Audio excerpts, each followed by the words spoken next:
I think for women, a lot of them aren't gonna if they're not if they don't try harder. No. Take that back. I do take it back. I I know. Apologize. The first time my girl's 10 years is with the eclipse the other day.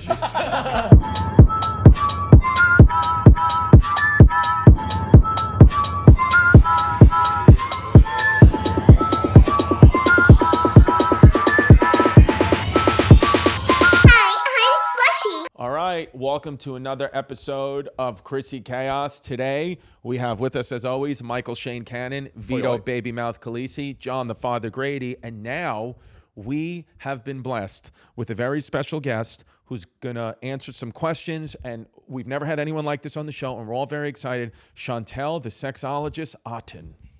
Did I say it the right last name?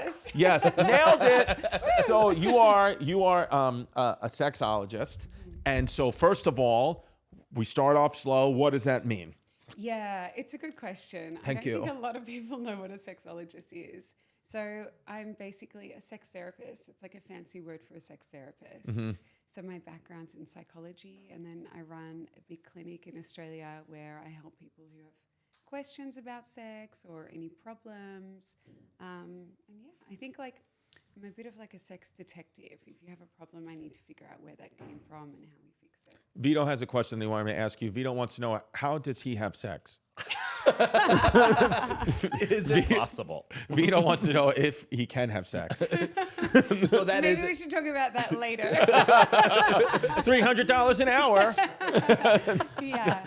So that's ahead, an Mike. educational track then, like, because you said your background is in psychology, and then you can you can kind of get that down to then just be sex. Yeah, so you do psych, and then I studied my master's in science and medicine. Okay. And I specialized in sexual medicine. Interesting. And then I studied sexology overseas in the Netherlands. Sexual medicine, like, is that pharmaceutical medicine, or is that like the holistic approach to sex medicine? I take a holistic approach. I'm not a doctor, so it's more like the science of sexuality, how you study people, their behaviors, etc. Gotcha.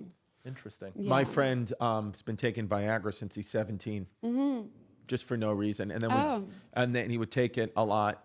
He would just say, just to prepare, he would take a whole bunch of Viagra and then never have sex. That's a big headache. Yes. That's a very hard erection Yes. to be walking around with all day. That's a lot of hot flashes. That's literally like standing in the on deck circle with a donut on your back for years and never taking a cut. I remember we were in Vegas and he took like 4 Viagras. He was like, we're definitely going to hang it. We'll get late tonight. And then, he didn't. And then I remember he just had a full boner the whole next day at the pool. I was like, what are you doing? He was like, it doesn't just go down. Yeah, I hope he's okay. Yeah, he's not okay. Yeah. And that's probably like, I don't know, but like I have friends that have taken steroids for so long that their body no longer naturally produces testosterone. Yeah. So like if you take a boner pill for that long, does your dick not naturally get hard? That's a good point. I don't know. No, so like you can take Viagra as needed, or you can take Cialis, which is more of like a daily medication to help bring the blood flow down to the penis. And then, for people who are taking steroids, it is a little bit more difficult. Yeah. Is it okay in a relationship to be having sex with your partner but be thinking about someone else? I think it's very common. I guess it depends on how it makes you feel. And also if your partner notices that maybe you're not as engaged with them. But my thoughts are my own thoughts, Yeah. right? And they're allowed to be. Just don't say the other person's name while you're having sex with your partner. Unless the other person's name is also coincidental. Same. Yeah, then That's a don't worry too workaround. much. I go, Roberto. No, I'm kidding. No, look, that's really common. Like, Yeah. it's the fantasy, right? I think you have to remember that like our minds are so expansive, and just because we have one partner doesn't mean we should always exclusively think about being with that partner. We have to obviously honor the relationship, but if it's your little inner world, then I wouldn't worry about it too much. What do you think is the most common problem that couples come to you with, like sexually? Like, is there one that sticks out? I think like desire discrepancies where one person has a higher libido than the other. That's just normal. And probably like lack of desire. But I see so many people for so many different things. Like it can be erectile dysfunction, premature ejaculation. It can be painful sex. for like John's women. taking so many notes. He's like, He's literally check, clapping painful. on the computer more than I've ever heard. What constitutes a premature ejaculation? Like, is there a time frame? No, You know what I mean? it's when you can't control it. It's when you just can't. So wait, Yeah. people can control it? What do you mean? Ron Jeremy used to have a countdown. Anytime I'm about to come, there is no more certain outcome than me coming. Okay. Yeah. Yeah. There's people that can stop that? Yeah, That's I mean, cool. you like we need to help you stop that. Gotcha. Like, with Okay, this. what do I do? Just yell my dad's Takes name? a lot of training. Well, you could do that. I mean, it might be a turn off. The other day, I wanted to have sex, and my partner was like, "No, I don't want to get all undressed and do it because you're just gonna like come so quick." I was like, "No, I'm not. I promise I won't this time." She was like, "I have to go to work. I'm not gonna. I just don't want." I was like, "Just do it." And she was like, "I don't want to do it." And then I was like, "Fine, whatever." And then literally, I went up into the shower, and as soon as the hot water hit my body, I came everywhere. Yeah. And she was like, I was like, she was right. I was like, she would have was. been so mad because she'd have been like, I got all undressed now, and you're done in 2 pumps when you said you wouldn't be. Temperature is a big thing. I didn't even know though, because I think I conceived my second son in the winter, and I think it was during, if I have my dates correct, I just pulled that. There was only this much nudity on my wife's body. Full winter sex, pants, and then shirt began. And the sensation of her cold butt cheeks against my thighs, I spouted off instant. Or it could be that you have a sexual fetish to Winnie the Pooh. Or I've always wanted to have sex with an Eskimo. Hey, an Inuit. That's right. Right? Sexkimo. We want to use the proper terms here in front of Chantelle. That's right. Inuit. So what about toys? So I've always, because like sometimes I think if you have a partner as a guy who like, sometimes I'll feel like I can't be better than the toy. So like, are toys good, not good for relationships? What do you think? I think they're great. I'll be honest. Like, I don't know if like your dick vibrates, but it's. It does after Elon Musk got a hold of it. Okay. It does when I'm fucking my NutriBullet. No, I think like toys are really great to have there as an extension of your sexual self. They're not there to like replace you, because obviously your toys aren't spooning you when you're going to bed. They're not like giving you forehead kisses, all the things that we want. Yeah. But they're there to bring like more pleasure and a lot more fun. How is there a number where like healthy sex, like how many times should you and your partner be having sex a week? Is there like a general number? There's not a general number. It's like individualized, because some people won't see each other that often. Some will see each other a lot. I think that it depends on what sex means to you. But I would say the average person's having sex actually like once every 3 weeks or so. Really? Yeah. So that's interesting, because there are times I've been throughout, relationships where like, if you're not having sex once every 4 days, somebody could feel like, insignificant and like, what are you, cheating on me type thing? Like, why are you not attracted to me? And that puts a lot of pressure sometimes on us, where I'm like, it's not that, it's just I'm tired, I don't want to do it. But now to hear once every 3 weeks is actually the norm, it's like I'm better than normal. Well, I wonder if it's like, because you're talking about quality and quantity there, like, because you can be having sex every day. It doesn't mean that the quality of the sex is good, right? You can walk away being like, oh, that was fine, but could want something a bit more pleasurable. Right. And then you can be having sex like once every 3 weeks, once a month, once every 6 months, and it's like the best sex ever. What about porn and masturbating? Good, bad? Should we do it?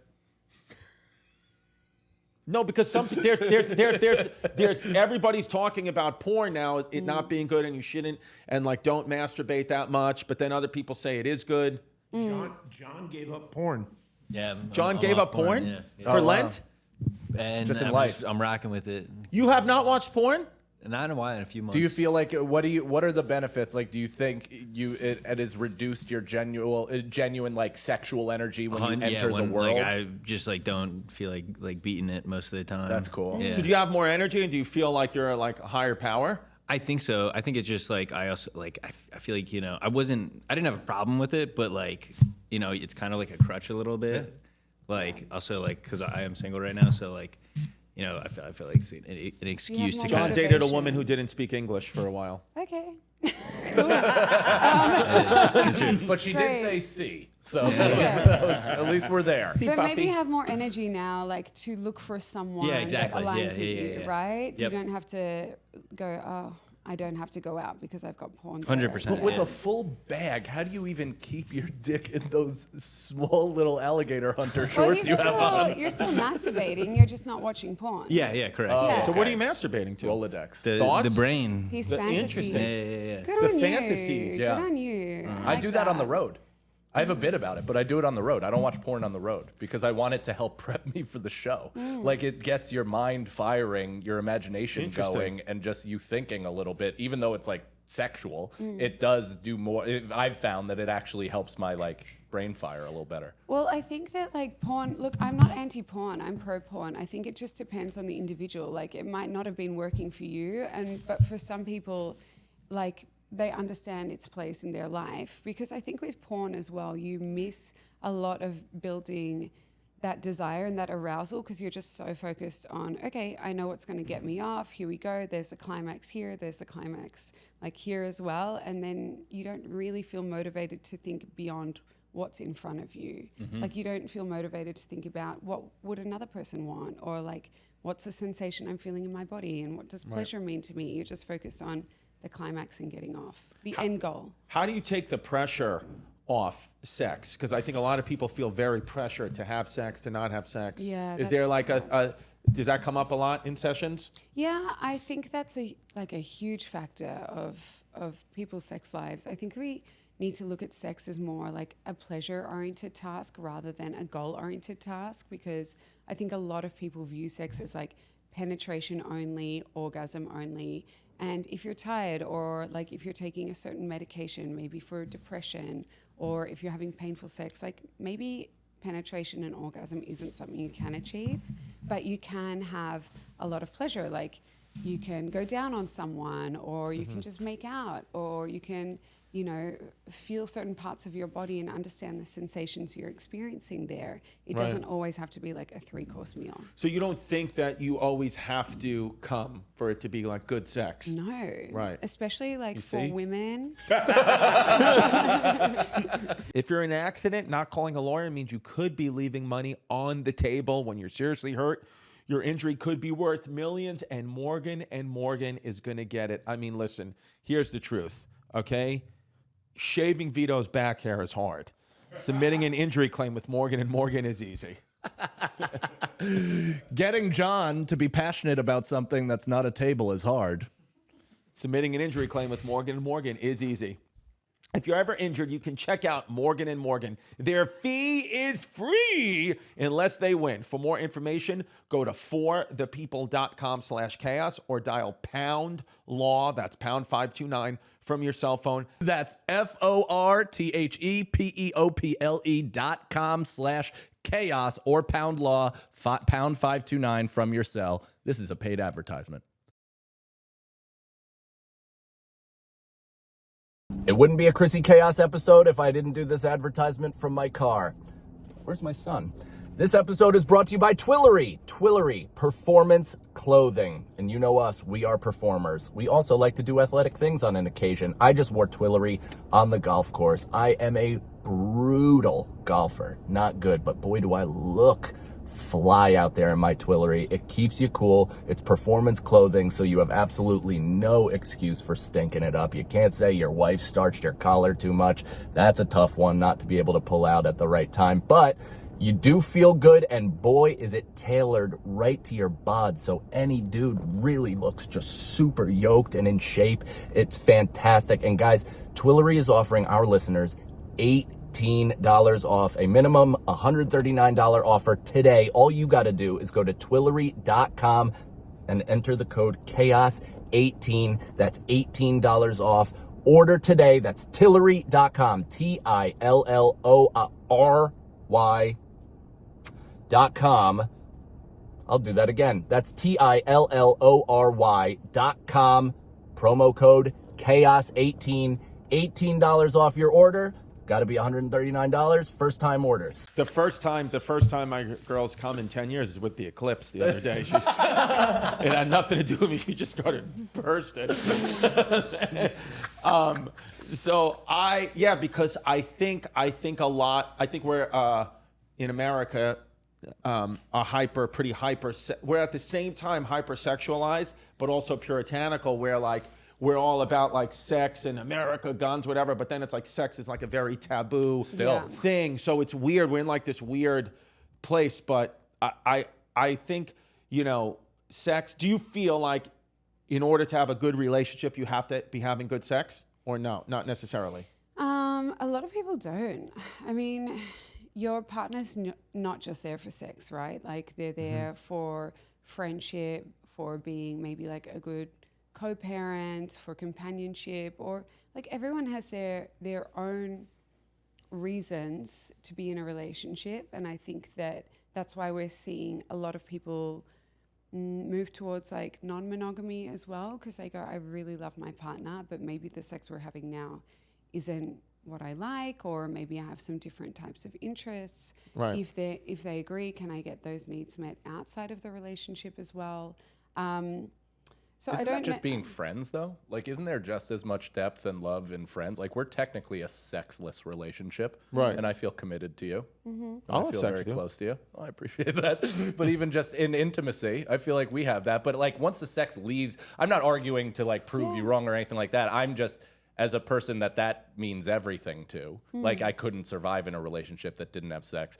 But like, outside of, what is the difference then between just a solid friendship and then a person that you consider your lover, I guess, that you don't have sex with? Like, I don't understand that. Oh, I mean, it's like multifaceted. I don't think obviously it's not going to work for you, but I think for other people, they go, yeah, I just love this person. I adore being with this person, but I also want to have sex with other people, or I want to explore my kinks or my fetishes, and I don't want to, if they don't like it, I'm not going to push them to do that. And that stuff is okay as long as you're upfront and honest with the person. Yeah, and it's not like it has to be like an immediate conversation when you get into a relationship. I think, you notice a few years into a long-term relationship that the quantity of sex is going down, the quality might change, the motivation might change, especially like after kids, etc. Yeah. So yeah, I think like having that conversation about like, I love you. How are you going? Is there anything you want to explore outside of this? I encourage that. What kind of setup are we going to have? Is it honesty? Is it don't ask, don't tell? Is it like sex parties? Is it clubs? Is it like other partners? There's so many different ways you can do it. Yeah, there's like a sexual compatibility that some people have and some people don't have. Yeah. Right. But I wonder, because I think what I've been hearing a lot lately is like this sexual kind of revolution that we're on is like morality is going down, right? Like people are like, have less morals, and that's why there's more problems in the world and all that, these things. But how do you feel about that? Or you think like that has nothing to do with sex and sex is good? I mean, I don't know. That's kind of like a big question, but I think I do agree that like the topic of sex is becoming more and more complex, especially as we have so much more access to other people these days, and we have social media, and I don't know, I think it's easier to kind of get away with maybe not being so ethical as well. But I also think we're having sex a lot less because we're looking at our phones a lot. We're working way harder as well. Like so many people are burnt out, especially after COVID. And I think after COVID, like the rates of anxiety and depression, they rose so much. Yeah. And like stress and sex, they don't really mix. So I think a lot of people right now, especially in my clinic, I see this phase where they're like, I actually don't really know who I am and like where I'm at and how do I relate, not just to myself, but to other people too. Right. And also like a lot more celebrities, a lot more well-known people are talking about ethical non-monogamy. So people are going, oh, there's this new thing, even though it's been around for, such a long time, it just wasn't spoken about that Yeah, much. I know. We love history. We talk a lot about history. Like what we deal with here, like specifically like in America or the Western world, whatever, is like, if you cheat, you're a horrible person. Like this, it's all about like black and white. But then like there were like tribes like in Native American tribes that like they were like, it was never about monogamy with them. They were like, no, that term, it takes a village to raise kids, was like, we have sex with each other, we have a baby, and then like everyone else participates in raising the baby, and then you might have sex with someone else, whatever it is. Yeah. And it's like, but there's all these rules here where like, I see like in relationships, like somebody will mess up, like a friend of mine messed up, he cheated. But like the girl like used to be like so mean to him, right? And like they fuck up and he strayed and cheated, and now she wants a divorce because like it's just about that. Like you cannot cheat and step outside the relationship, and that puts a lot of pressure on people in today's world when you're so connected. Where you're like, well, that doesn't mean I'm like a horrific person if that happened once, you know? Look, I think like some people cheat and they are, you know, their intentions are probably not so great, but I think a lot of people cheat and it just happens. They still love their partner and they're probably searching for something more in themselves, or like an escape from reality, or a different type of feeling. Like, I'm not going to speak on your friend and his relationship because I don't know. Because I feel like, as you were mentioning before, people are saying that, you know, they're more kind of less into monogamy now and more in just like being open. Like, what do you think of that? Like, can you have an open relationship with someone and it work?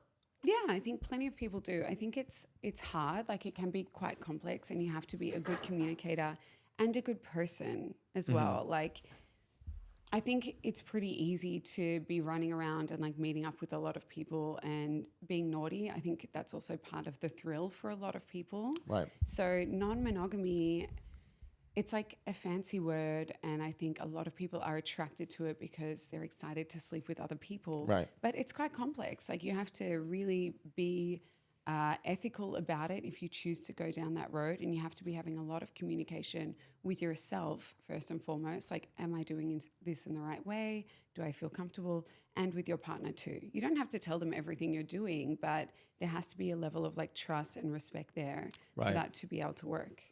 Yeah, I feel like it always seems like, you know, like my friends who want like an open relationship, they'll be like, I can have sex with whoever I want, but she can't because my male ego. But I'm like, that's stupid. That's never going to work. Their partner's probably going to have way more fun than they are. The guy almost never is victorious in that situation. Do you reckon? The woman is constantly. I mean, I've never met an open relationship that has worked for an extended amount of time. I'm sure they're out there, but all of my friends that have entered into them have had that like egoic, like, I'm gonna hit the streets, I'm gonna succeed, I'm gonna crush tail, and then their wife, like, you know, just brings home a football team and they're playing video games on the couch while they're, you know, hearing her be pleased for the first time. Yeah, because I do feel like in every relationship I've ever been in, and maybe this is just Catholic guilt or the way I was raised or whatever, but I do feel like that is the only cardinal sin. Like I've seen relationships. I've seen relationships where, like, especially like my mom's age friends, where like the one of them was like getting beaten. Like one of my mom's friends was like getting beaten by her husband, like truly beaten, and she wouldn't leave. It wasn't until she found out he was having an affair that she finally left. And I'm like, the beating seems so much worse than the infidelity. Well, she might not have been able to leave, first and foremost, and second of all, like, maybe the affair is there as a catalyst for her to have permission to go, okay, like, this is my chance that you've done the wrong thing now, even though he's been doing the wrong thing for a very long time, don't get me wrong, but like, that's it. The rule is don't cheat, and you stepped over it. So now I have an excuse to leave where I don't also feel like implicated. Right. I think that a lot of people are in really bad situations, and for me, like, I think the rule like cheating's the worst of the worst is so silly because, yes, getting abused, getting neglected, even like being in a relationship where you don't get any attention, or you don't get love, or you don't get kindness, like, isn't that worse than cheating on someone? Yeah, there was an 80-year-old woman that I met at the coffee shop who just started talking to me. Yeah. If you ever get an opportunity, people at home, to talk to elderly people, just go talk to them, because they're like, they've lived so much life and have so much, they're from like a different world. And nobody ever wants to talk to them, because I think they're so excited. Because we're scared of like our own mortality. So it'd be like, I don't want to talk to you, you look like you could die. And then like, it's like this whole subconscious game.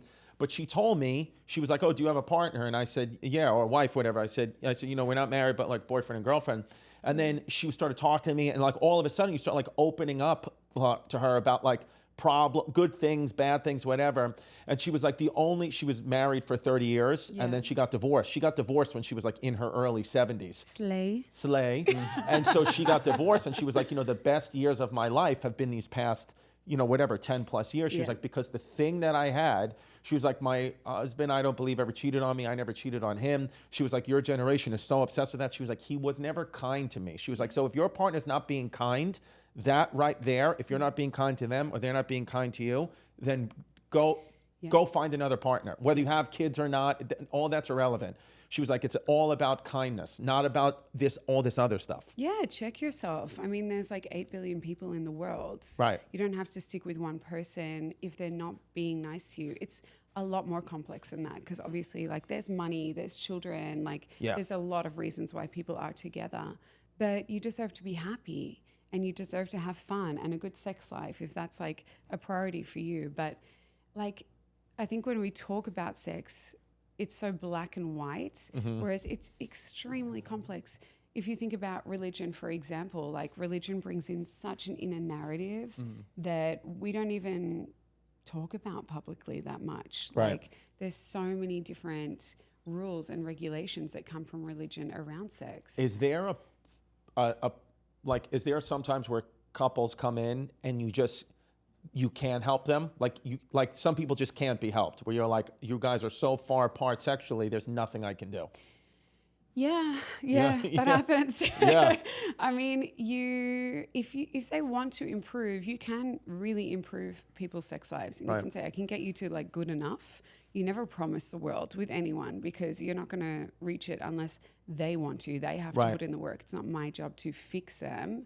It's their job to fix themselves. Yeah, I feel like good relationships too. Like Mike is in one of the best relationships. He's been with his now wife since they were what, 10? Yeah, on and off since we were kids. Yeah. On and off since they were kids. 10. But since 08, definitively, so 16 years. Yeah. So they had the best like wedding I ever been. What they have that is unique, I think, or not unique, is the sign of a good relationship is they kind of act like both of them have their own lives. Like they act like they're single, but they only hook up with each other type thing. You know what I'm kind of mean? Like so like they'll go out, they'll do things like, they're partners, but sometimes in relationships that I'm in, I feel like I'm in a relationship now and I'm in a box and you don't even look at that person, like don't do any of it. And he doesn't live like that. So I see like this longevity with him where sometimes with other relationships, I see people being like, I'm in a box, I can't do anything. If I make one mistake, I'm fucked. Yeah, like that's never gonna work. Well, it sounds like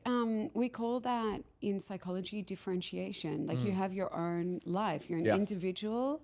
And I mean, when you met your partner, that was a long time ago. You were still forming who you were. Yeah, I was 10. Yeah. And like now you have your own life. You're able to like cross a bridge, come together, talk about so many different things. And that's really like hot for her probably, and for you as well. Yeah, it's also, I mean, we've gotten to a place where I can trust very few people in my life, and she is probably the most trustworthy person that I have. Yeah. So, if that bridge gets removed, the entire city's going underwater. But you see the next call. All hell will break loose. Yeah. But it has allowed us to live our individual lives where I go out, do comedy, she has her own business, and because she has her own business, she knows what it's like to be a comedian. Right. And it's really important for us as individual people that are going after this kind of selfish career to have a partner that has their version of comedy. So she has her comedy in Flowers, this thing that she wants to build and she wants to create and she wants to be great at. And that has given her an individual purpose that allows us to feel meaning with ourselves. And then when we come together, it's like it's a team process and we're really good at communicating, and we, have a kid and another one on the way. So it's like our families are each fractured. And because of that, I think we've decided together to make kind of a more, the sum of its parts being greater than the individuals sort of thing. I love that. Yeah. And you're not like, it sounds like you're so dedicated to not fucking that up. That's right. And that's I am. extremely important. Yes, it's that's the most important thing to me. Yeah. Exactly. And that's a really healthy relationship. I love that you have your individual lives and you come together. Yeah. That's so hot. And do you think infidelity you brought up a celebrity or very well-known therapist. Esther Perel. Yes. Yeah, Esther Perel talks about infidelity a lot, and she's very wise.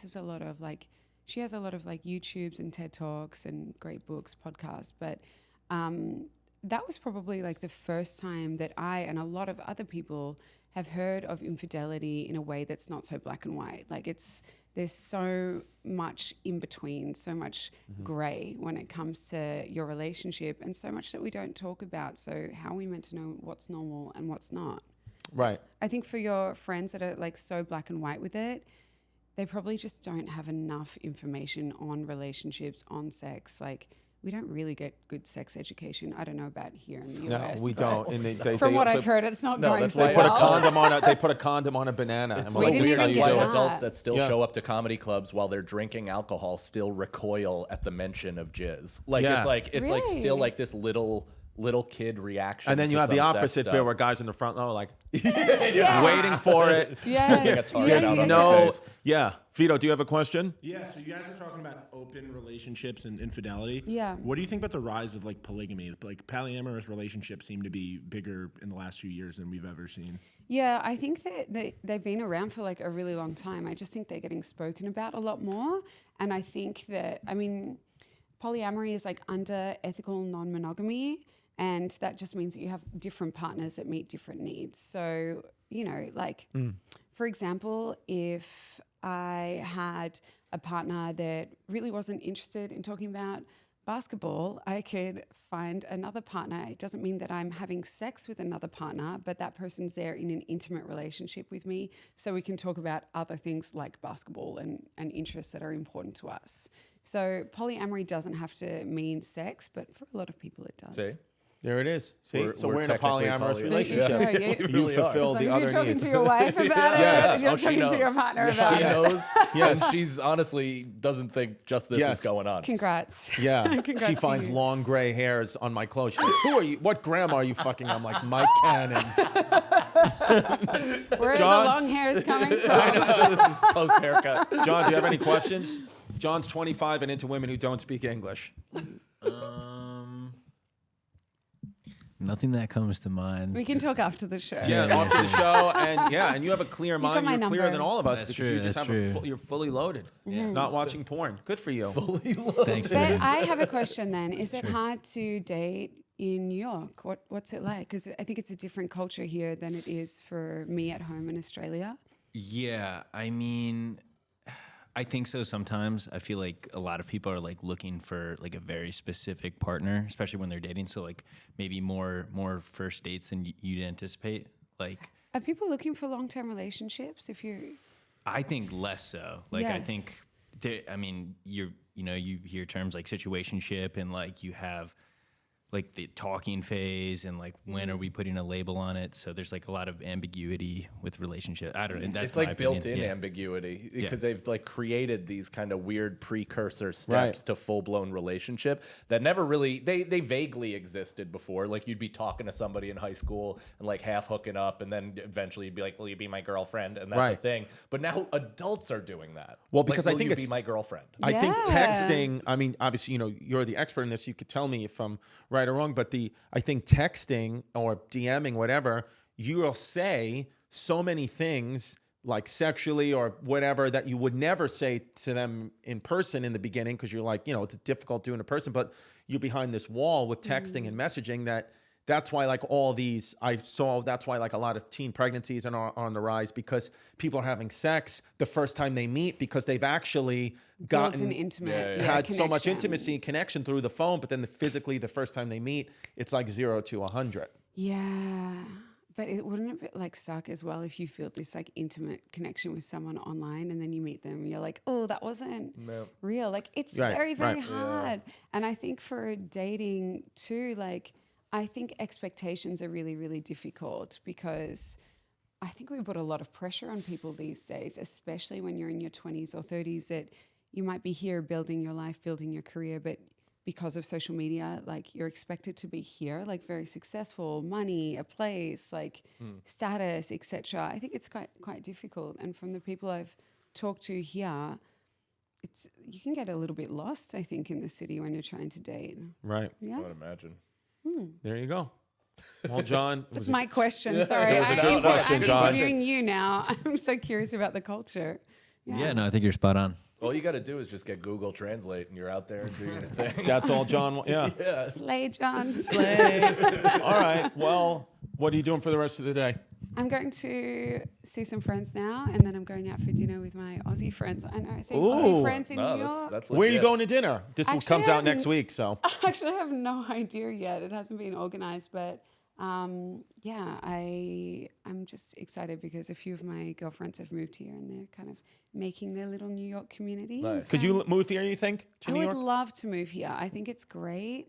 I think that there's a lot more going on, and there's a lot of interesting people you can meet here. Yeah. And very quickly like connect and have a friendship or like build Yeah. something with. Like Yeah. Yeah. I think people are less suspicious here. People are a lot more open that in America, I've realized. interesting. Yeah. Yeah. I think in Australia we have a bit of what we call tall poppy syndrome. Do you know what that No. means? Like if someone's standing out, it makes you feel uncomfortable. So people try and like bring them back down to the Gotcha. same level. You're all at the same level. Got it. You can't Yeah. be a Well, tall we're poppy. against communism here. No, I'm here kidding. everybody, Okay. I'm kidding. here everybody just tries to stand out, so Yeah. nobody does. But It is interesting. Yeah. I get people's like, hi, I'm Chantelle. Here's my resume. Yes. Like Yes. this is everything that I do. We would never like do that. I at will home. say, though, maybe this is just a personal feeling, but Mike, tell me what you think about this too. I do feel, though, now more and more like I have less of a desire to be famous, or because it feels like being as anonymous as you can, but still providing for your family and being happy is the best life. Because it feels like here, you keep going up this mountain and this ladder, and then more people try to pull you down. You're just getting more eyeballs on you, more guns pointed towards you. Yeah. You're like, why would I want everyone to love me? That Yeah. seems insane. Where I didn't feel that way even 5 years ago. Yeah. But now something fundamentally has changed. I don't know if it's Well, life or just me. We've also seen what it does to people, like what it does to their personality. Seeing it up close, you how think more. Yeah, and we see under the hood of like how fame actually Yes. works and how it affects somebody on a personal, emotional, and mental health perspective. So if we're seeing that and like there's a way to make money without having to go the full-blown traumatized elite route, Yeah. that sounds ideal. I mean, it's not nice walking out of your house and going, who's looking at me because I'm hot, or who's looking at me because they know me, or they want to get to Right. know me. Yeah, or because I'm not hot. The exact opposite. Yeah. No, I think not being famous is like, I Yeah. think that's a nice thing. Well, it's interesting too what you said too about after COVID, there's like this burnout that we're all feeling like we have to like catch up, or we have to do so many things. And I feel that. Like I saw a quote, I'm paraphrasing it, but it was like, the problem with success is you have to keep being successful. Where like if you win, Sexologist of the Year this year, but then you don't win it next year, people are like, oh, what happened to Chantelle? I thought, did Sorry she fall to off? hear. Yeah. Right. And then, did she go limp? And you're like, and that's a problem because Yeah. it should be like, it doesn't negate what you did last year. But with social media, it's like more, kind of no end to up. It's very type thing. competitive. Yes. I will say it's kind of heartening though to hear it's an international issue.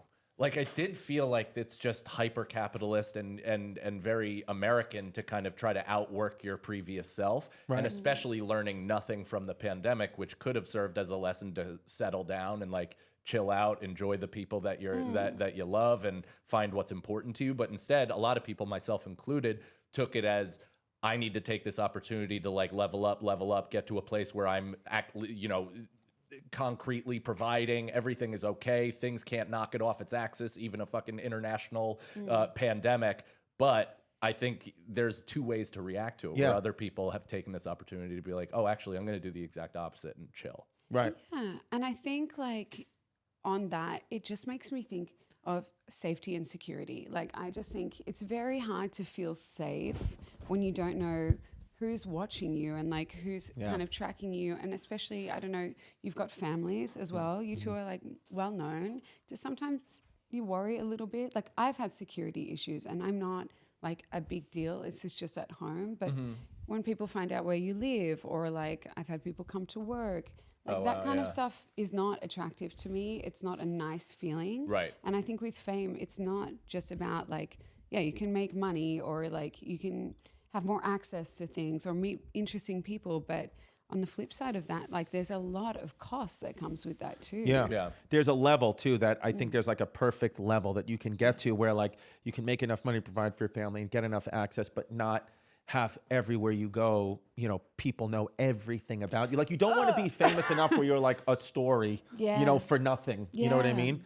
So yeah, I think, I don't know how any of that applies to sex, but sorry. It's stressful. Yes, like, that's what it is. Yeah. It's stressful. Like that stuff doesn't make your life sexy. No. No. It's an illusion. And by the way, it's not like a new thing. Like the, you know, ancient Romans were talking about you don't want to really be famous. Like Marcus Aurelius was like, this is a game. Like you know, they said, they called it the third thing. They were like, you know, the problem is, you know, you do something good, right? It helps the person. So like we do comedy, hopefully it helps a person. But then the third thing is what you really want is that's the adulation for it. And that's where the cancer is. Yeah. Is you need to, you know, like it's like when someone The validation. Exactly. Yeah. That's where the problem is. That's that. And so they were saying that 2,000 years ago, that beware of the third thing. And I have not done that. And if you don't subscribe to my podcast, I'll beat the shit out of you. The third thing is coming.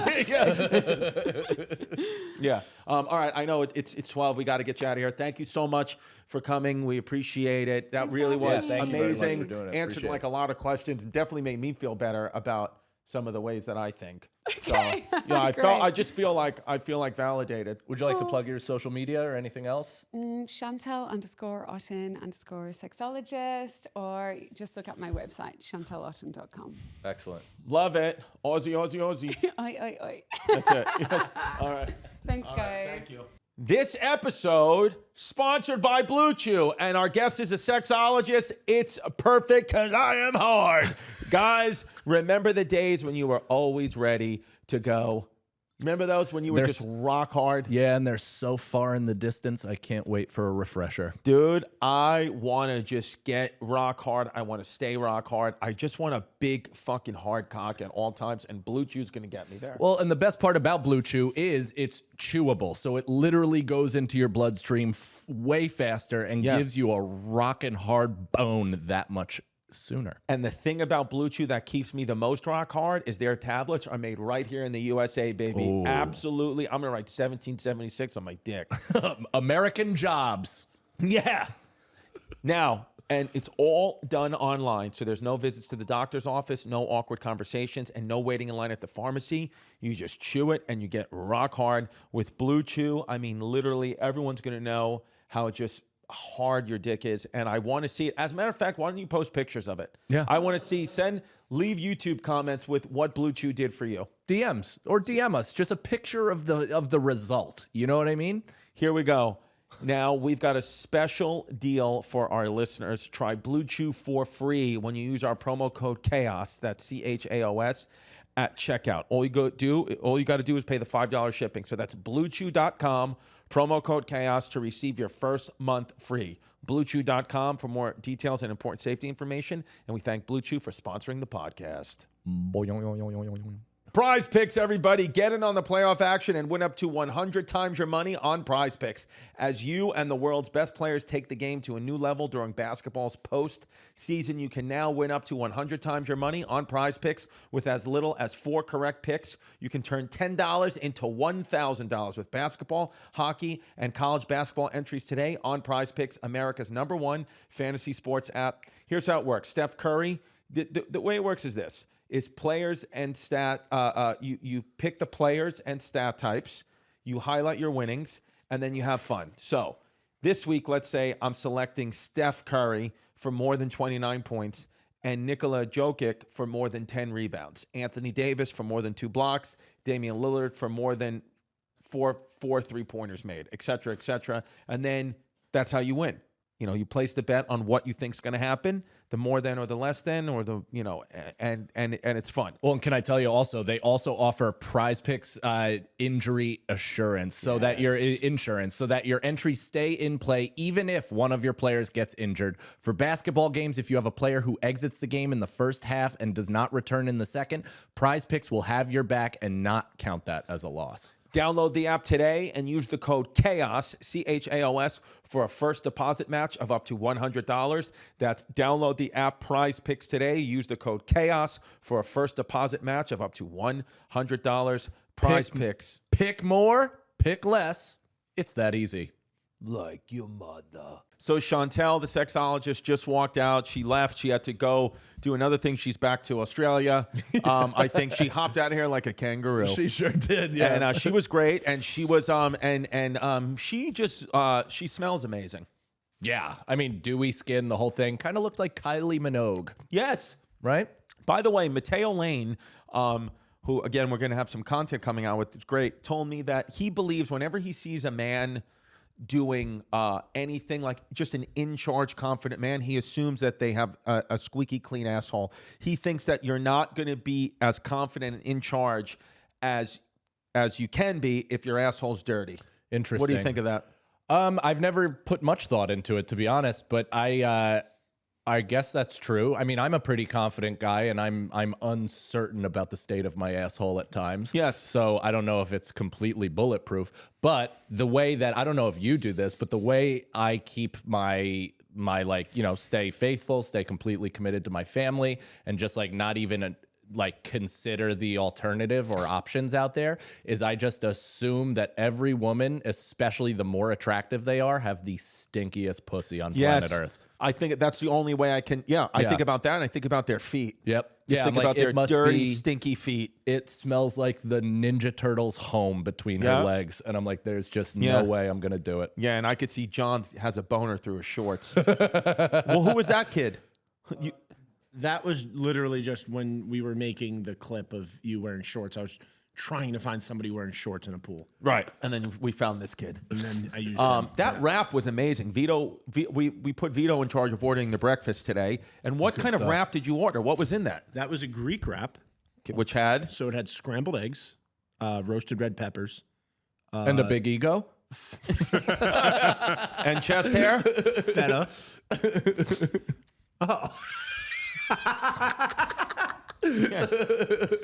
Arrest him! Arrest him! Arrest him! Okay. All right. So because that was good, and I'm gonna say that I'm gonna put Vito. I think Vito's a good breakfast order. Did you guys notice anything? But I did ask for a protein shake though, and that didn't come. You're right. I fucked that up. But did you guys notice John? Anything he added to the picture? You in the Newport? Which picture? The Newport, the thumbnail John made for the. Oh, did you add some definition in the nethers? Did you? What did you do? Nice, dude. Nice. What? That is outstanding. Has anyone commented on it? Oh my God, dude. Huh? It's just a thumbnail, so probably not. I also love how the base of it starts like just below the belly button. Yeah. I didn't even know. He like said to me, he was like, "Oh man, nobody commented when I sent the thumbnail to them," and I was like, "What are you talking about?" And then he showed me. And then earlier in the day, he said something like, "Oh man, if anybody knew I did this on my work computer, I'd probably get fired." You're getting fired anyway. It looks like a sandworm from Dune 2. Somebody's just banging on the sand. That thing comes out of Chris's pants. Dude, I have to bring in that. I'm going to get your guys' sizes. I'm going to get I would love that. a summer gift. I'm getting everyone these Newport things. Yeah. Let's do an all-outdoor pod wearing those outfits. Newports. It literally, your body looks great, though. It says cigarettes. See, I don't feel good, though, It looks about good. it. Thank you. Good shelf of a chest. Yeah, so that's gotten a bit better. I have, the creatine now. I've been taking it, and like I weighed this morning 226 pounds. When I was at my best, I was like 210, 212. So I know people are like, yeah, but you have maybe more muscle. And whatever they want. For me, it is about the number, and I get upset when that number is that high. Can I ask you? So I weighed the lowest I've weighed in a really long time, which is actually like kind of too low. I was 165 for my special. You look great, though. And that's really almost too low. Did you feel good? Yeah, I felt good. I felt like, outside of the stress-induced sciatica and all that shit, I felt pretty good. Take a guess what I weighed in at Monday morning. So you said, what was it? 165. 165 Saturday before the special. Yes. Monday morning, you were 170. 178.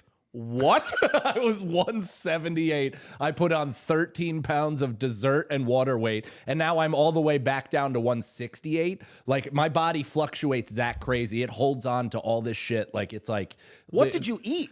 I mean, I ate everything that was in the green room, every bit of Italian food. Emilio sent me home with shit. So I had chicken parmesan, I had pasta, all this stuff. I had 15 slices of pizza. I had a 750 milligram cheesecake. You ate the whole thing. I ate half of it before I went home. And then midway through the drive, I was like, I shouldn't be doing this. yeah. And that was that. And then, I ate, I mean, all Sunday was like, Sunday was just purely green lights. Like, I was just all celebration mode, just doing whatever. I didn't stay within a window. I ate clean through midnight. Like, just did And not weighed stop. 178. Yeah. Has it ever happened to you, a 13-pound weight? No, I mean, I've never weighed myself to like see how much I gained because that would hurt my feelings.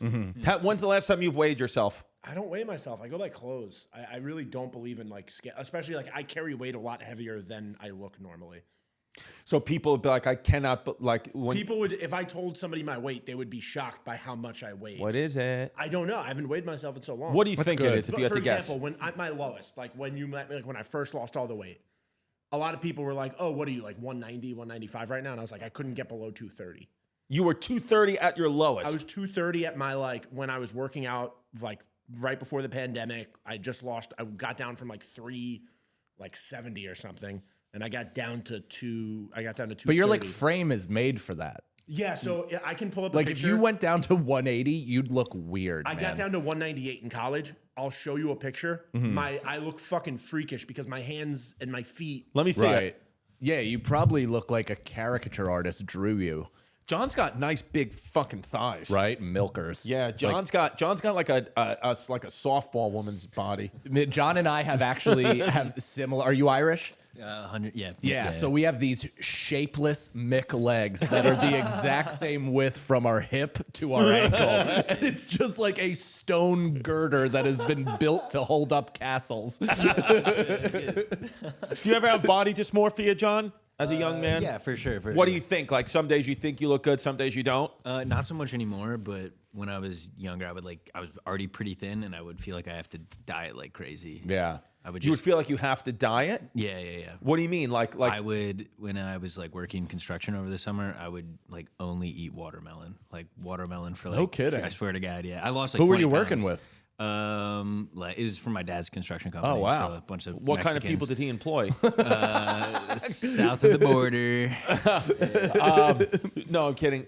By the way, we learned a fun fact about John that if you are driving past a building in Stamford, Connecticut, you bet your bottom dollar that John has washed those windows, dude. He was a window washer. Yeah. Which I've never met like a real window washer. And he said it's not as scary as you think. It just stunned both of us because it does feel like kind of a job that you'd bring up, like an out of the ordinary job. And especially, I think you and I have been open about our fears of heights and things like that. And just the idea of doing that, especially like, I mean, there's all those awful videos that like anytime there's a gust of wind in Chicago, one of those things come flying off the side of the building.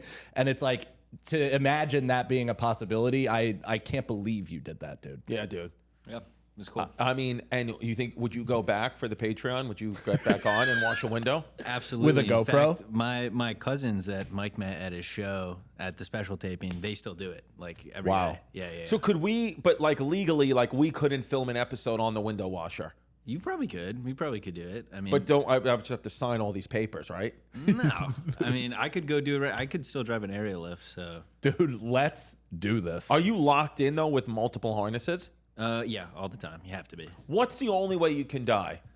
There's not just one way. You die many ways. But for the only way? I love that you tried to mitigate the danger by only giving him one option.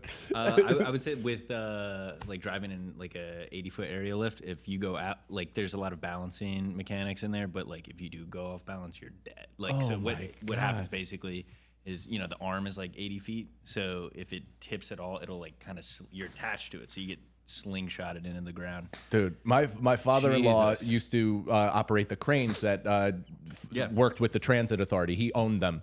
And so he was like basically the head of repairs for the transit authority. And he would tell me that on some of these cranes, he would have to the wrong crane was at the wrong site. So he'd have to take a crane that wasn't built for this job and do it. And he would say that like sometimes the arms wouldn't extend to the necessary thing to keep you balanced. So he developed ways, and a lot of these guys in the 70s and 80s got so good at the crane while hammered, I'm sure.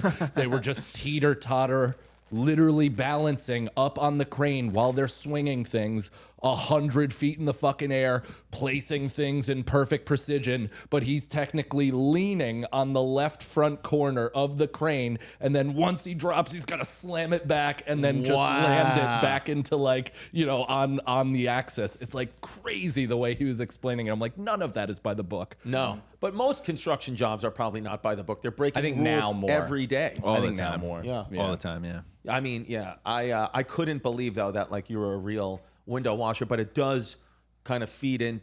I do understand now why you only like women that speak Spanish. Vito's still looking for the picture of himself.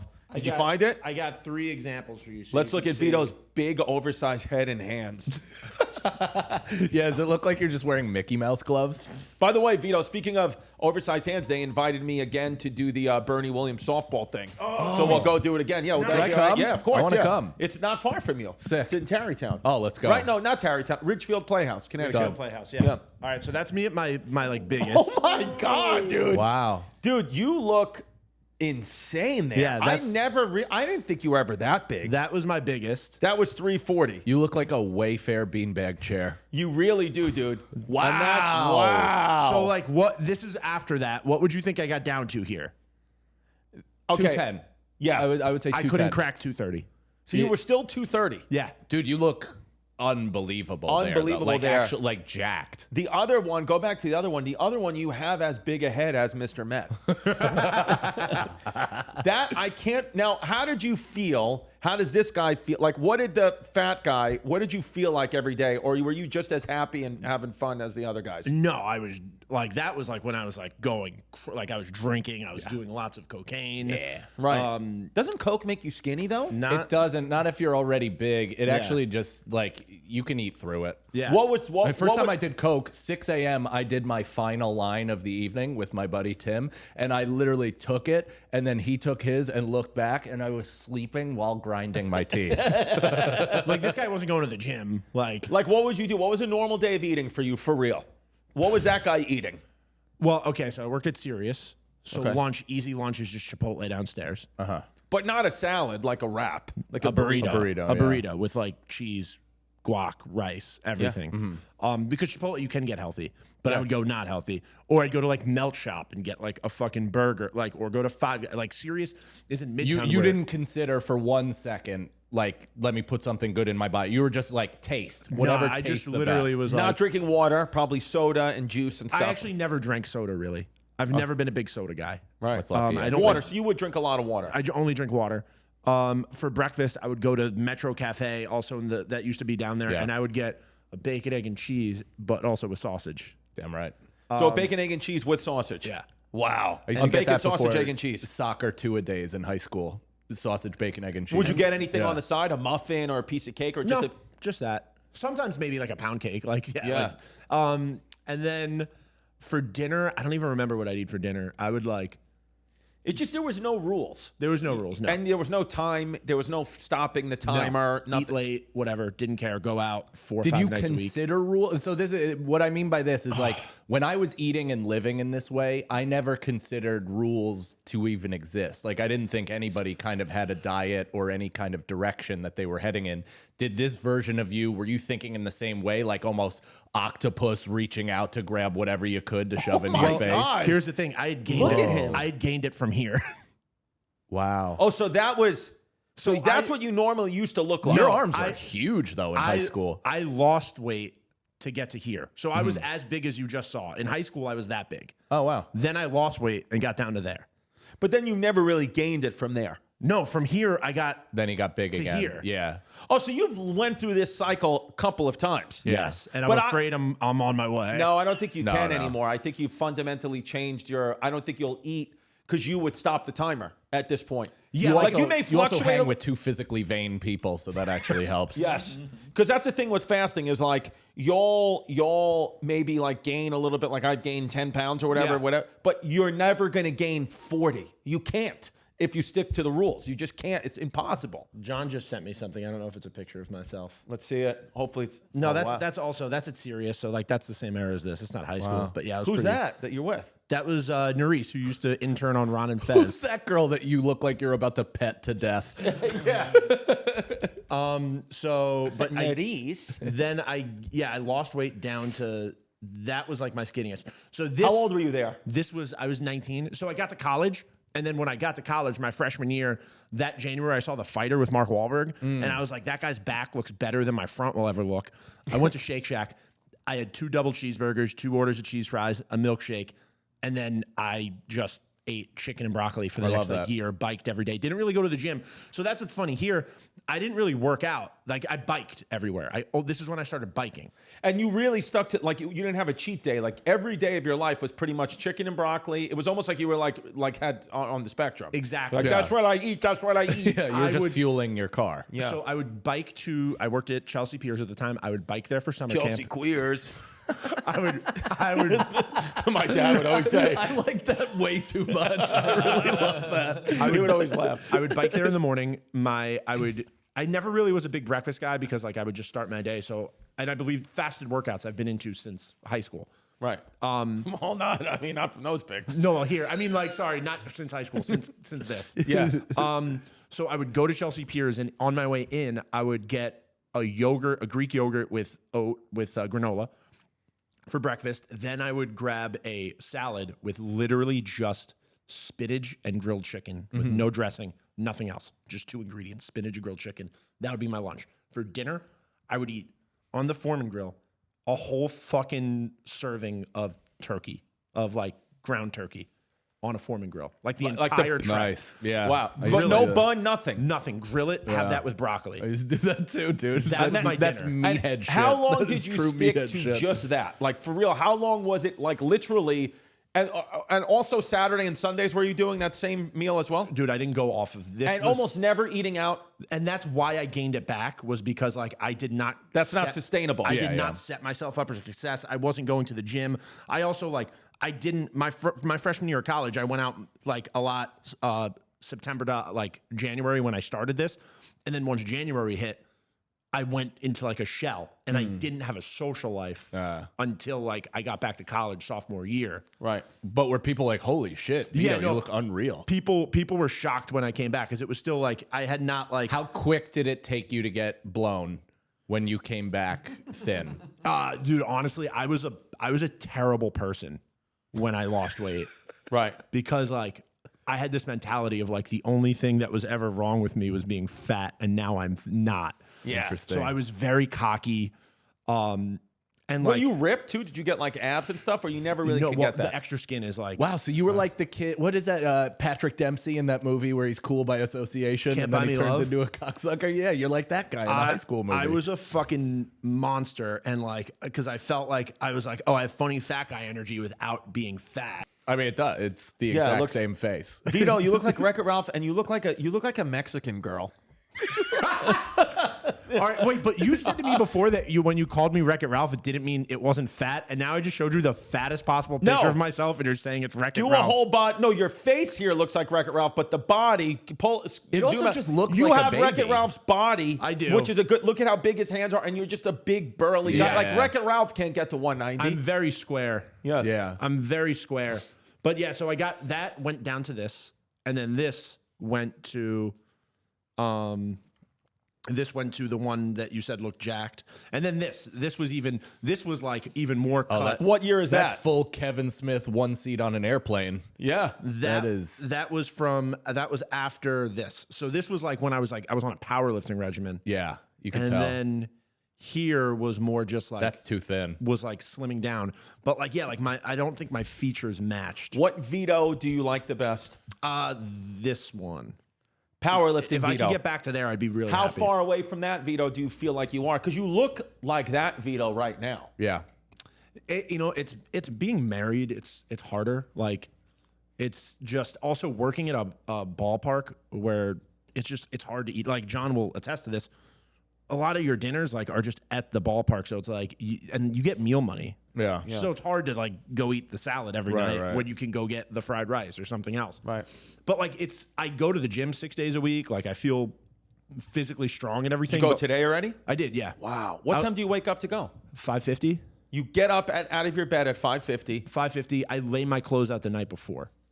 That's the move. I lay my clothes out the night before, so like I wake up, my alarm goes off, I stand up the second my alarm goes off. No matter what, you just push through and stand I up. stand up even as tired as I am because like Can that, we put a camera on that? I would love to set that watch up. The alarm go off and Vito just like You standing up for an hour look looking- to his feet. oh, dude, I literally turn my body, like it's the most aggressive. Like I turn my body back and I I catapult myself off the bed basically to just like get up, put my clothes on, and like get out of the house as soon as I How can. quickly are you out of the house? Depends. If I fuck up and I sit down, it could be like 45 minutes. Right. If I get up, I put my clothes on, I sit down, I look at TikTok, it could be 45 minutes. Do you have a coffee? Do you have a coffee before the gym, or you just go? I get one there's a Krispy Kreme next to my gym. I go there every day, get coffee. Wow, the Before ultimate the gym, test. right? The ultimate test. Before the gym. I get coffee, no donuts. No, what I'm saying, but do you drink the coffee like while you're working out? Yeah, that is I work People out with do the that coffee. a lot. Yeah. Have you noticed that? Well, he takes the bus to the gym.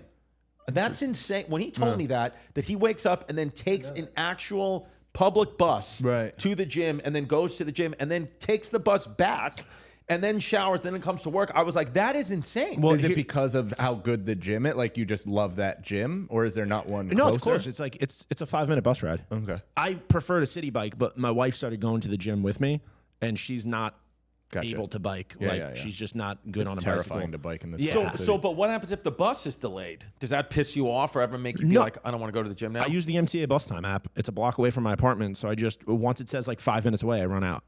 Oh, right. I didn't even know they had an app. Did you know that?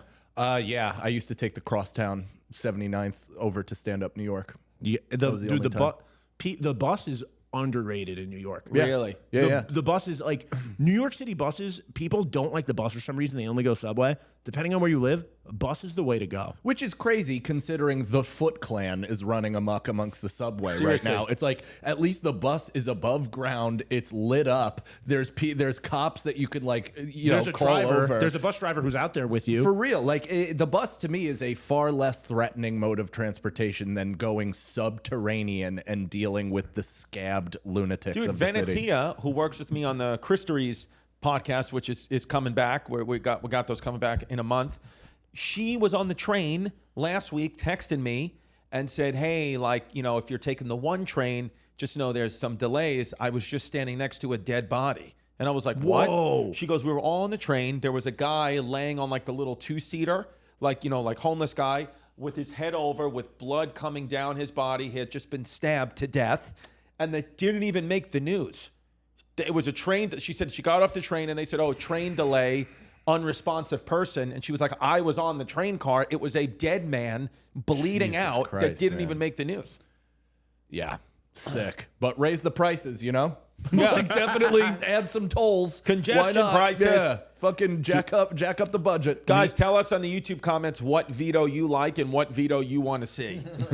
Powerlifting Vito, fat Vito, skinny Vito, or Mexican woman Vito. All right. So yeah, that's it. I mean, hey, listen, it's a good show. Some things we had to cut. We're probably not going to put it on Patreon.